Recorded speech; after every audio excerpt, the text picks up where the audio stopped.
what are some bad habits that you've seen guitar players make? Oh man.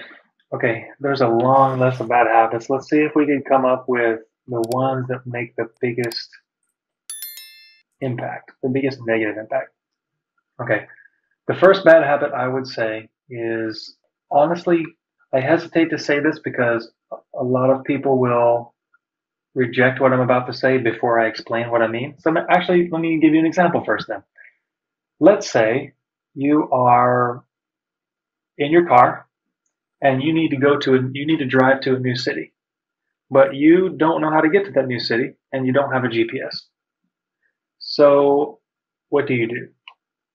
A lot of people, guitar players, right? What they do is they start driving and they just take any road that seems like the right road.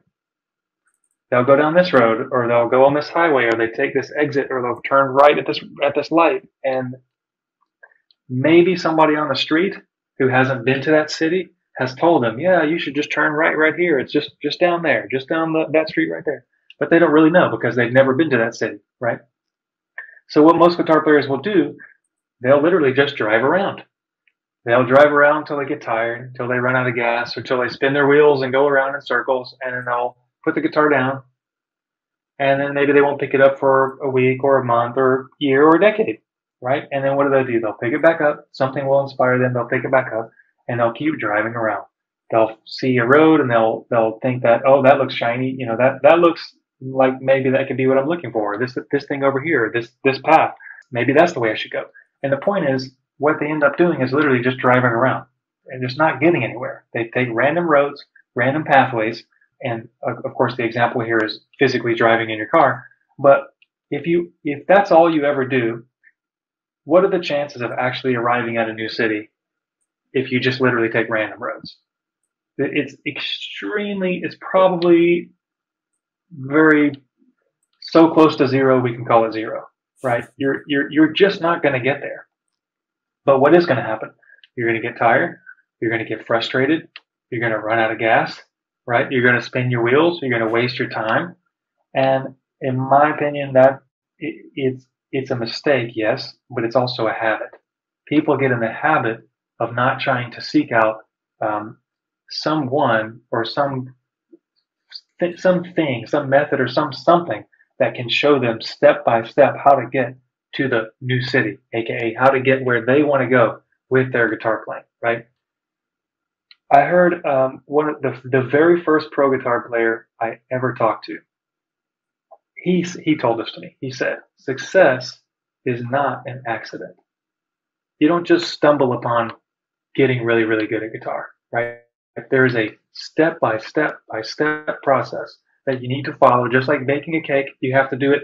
You have to have the right ingredients. You have to do it in the right order. You have to do everything at the right time in order to end up with the cake, or in order to get to the new city that you're trying to go to. If you're trying to drive, you have to have a GPS, right?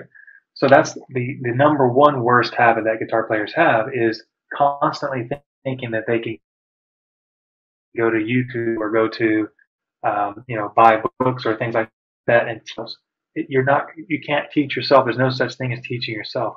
You always get information from outside sources, whether it's a video, a guitar teacher in your local area, whatever it is. You're always getting information from somewhere else. So get rid of the idea that you can teach yourself. You can't. The number one fastest way to progress is literally to find somebody or find some method or find something that gives you, just like rungs in a ladder, gives you each step by step, that's right for you to get you to the goal that you want to reach, right? Not everybody has the same goal on guitar. Some people want to be finger picking masters, and other people want to shred up and down the neck and play heavy metal. Those are two different things. So there's different roads to get to those different cities.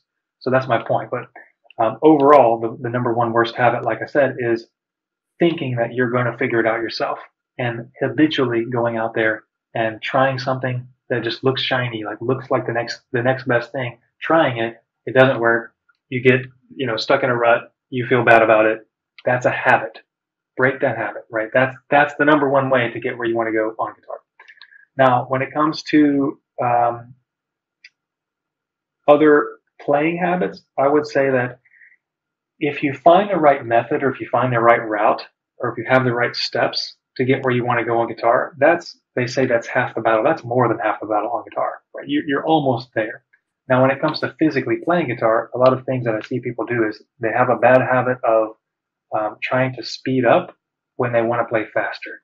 So that sounds backwards, right? That sounds counterintuitive. What I mean is they have a bad habit of accelerating when they want to try to be able to play faster. Instead of playing at one speed and then increasing that one speed and playing a little bit faster, and then increasing that one speed and playing a little bit faster, what they do is they start out at speed and then they try to play. I'll give you an example. So let's say 3 notes. They'll start out and then they'll try to play a little faster, a little faster, a little faster, a little faster. They'll accelerate until something breaks and everything falls apart. And because of that, they think that they can't play faster. But that's a bad habit. It's a habit of speeding up. And actually, if you go watch bands that are kind of amateur or not that professional, the entire band, it's very common for the entire band to speed up a song as they're playing. It's a very common thing. But anyway, on guitar, instead of doing this, and then everything falls apart, what you want to do is play at one speed, master that speed, go to the next speed. Master that speed, go to the next speed. When you do that, you'll find that it's actually a lot easier to play faster, because when you're at a steady speed, it feels slower. But when you accelerate, it feels way too fast and you lose it, right? So that would be another bad habit. I would say a third bad habit is when people rest the heel of their hand on the bridge right here and you play like this, you're limiting where you can move your hand on the neck. So when you're playing, not on the neck, excuse me, on the guitar body. When you're playing the guitar, what you really want to do is the fingers that you're not using for a pick, if you use a pick, you literally just want to slap it right down there on the pick guard or the guitar, or if you have a pick guard, but just on the guitar, period. And you want it to be able to move around. The reason you want to do that is because, well, you want to be able to get different sounds on your guitar. For example, if you play here, it's going to sound thin and what we call tinny, like this.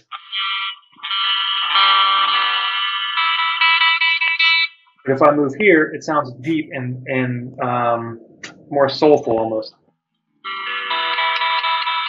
Kind of has a deep, full body round sound. Now, when you rest your heel on the bridge, you limit your picking motion like this, right? You can only do this. You can't actually move your arm, which you need to be able to do. And you can't move up and down on the strings, right? So it's very limiting, and that's a bad habit that that I would suggest that guitar players try to get out of. Another thing is people will say you need to have an anchor finger. I completely disagree, because if you have an anchor finger, well, guess what? Then you're anchored. And you can't move around, you can't do other things. You can't maneuver your hand how you need to. You need to be able to move around, okay? And the reason for that is because, number one, you can play a lot more relaxed, but you can also get a lot more sonic possibilities. You can get a lot more sounds when you're playing. And it's going to be a lot easier to maintain the rhythm. You can play louder. There's so many other benefits. But as far as guitar playing habits, I would say that's 3 good ones. Let's do one more. Another pretty bad habit that I see people doing is your thumb, leaving your thumb over the neck at all times. If you try to play with your thumb over the neck at all times, it's okay to do it sometimes. But if you try to do it all the time, look, I can't spread my fingers apart. But if I put my thumb on the back of the neck, okay, if I put my thumb right there on the very back, what I can do now is spread my fingers apart. That's how I can play like this. It's called classical guitar position.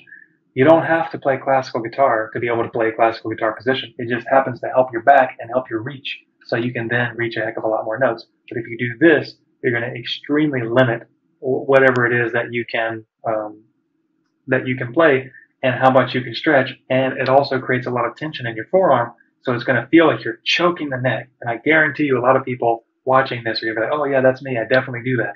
You choke the neck and you press the strings down super hard. That's largely because you put your thumb over the neck at all times. You don't want to do that. You want to put it back here. I had a 5th one. Let me see. Other bad guitar habits. I've got one I could jump in real quick. One I see a lot is the shiny object syndrome, right?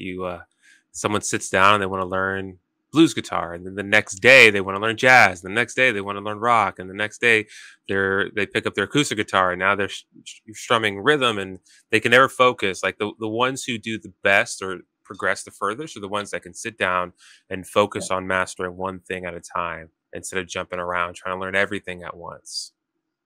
absolutely. So that's why the acronym for focus is FOCUS. Follow one course until successful. Hey, That's what focusing is. nice. Hey, thanks so much for watching that video. That was just a short clip of one of our longer Q&A videos. If you're interested in watching some more of those videos, then I recommend you hit the subscribe button over here. It's really awesome. Also, we got more videos over here, so check some out if you're interested in learning more about breakthrough guitar or advancing your guitar skills. Peace.